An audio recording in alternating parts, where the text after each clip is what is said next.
રાજકોટમાં ચોથો વાર્ષિક રમત ઉત્સવનો પ્રારંભ. રાજકોટ શહેર પોલીસ દ્વારા ચોથો વાર્ષિક રમત ઉત્સવનો પ્રારંભ થયો. રાજકોટ શહેર પોલીસના 450 જેટલા પોલીસ જવાનો અને અધિકારીઓ રમત મહોત્સવમાં ભાગ લીધો. Story report by Sandeep Chavda, Rajkot.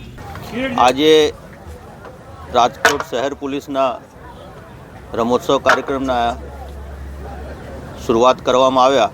આ કાર્યક્રમ 5 દિવસ ચાલશે.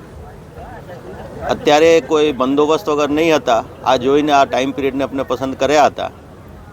પોલીસ સતત 24 કલાક કામમાં અને ટેન્શનમાં રહે છે, તો આ રમોત્સવ દ્વારા આ લોકોને થોડા સ્ટ્રેસ રિલીઝ થાય આ પ્રયત્નો આપણે કરી રહ્યા છીએ. આમાં ટીમ સ્પિરિટ અને મેન્ટલ અને ફિઝિકલ હેલ્થ આ બધા બાબતોને આવરી લઈને આપણે જે રૂટીન પરેડ કરીએ છીએ, પરેડ પછી આપણે ગેમ્સ રમીએ છીએ. અને રાજકોટ શહેર પોલીસના ટીમ જે છે આમાં સારા સારા ખેલાડીઓ છે.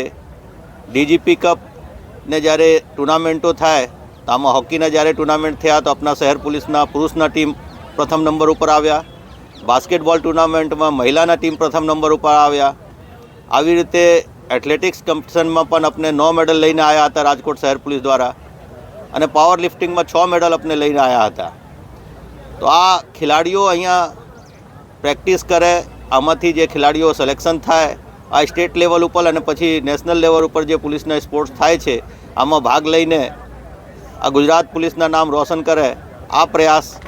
અને ખાસ તો કરીને આપણે આ બધા હળીમળીને એક પરિવાર ભાવથી રહે આ પ્રયાસથી આ આયોજન કરવામાં આવેલ છે.